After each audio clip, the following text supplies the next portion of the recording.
José Antonio Landín colle pulo para recuperar a alcaldía de Barro. O veterano político perdeu no 2015 o bastón de mando do Concello, pero 4 anos despois vese con forzas para volver loitar e encabezar a candidatura do Partido Popular. Collemos este Concello, moitos de vos recordarédelo, donde non había absolutamente nada.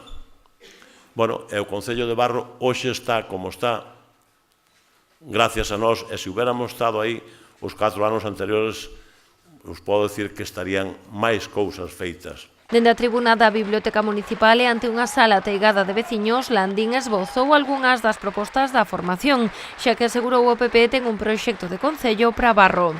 Imaginación, baixada de impuestos, que si o podemos facer, procurar o asentamento de empresas e o asentamento de vivendas en este concello. Imos a traballar arreo desde o concello para facer que Barro siga medrando.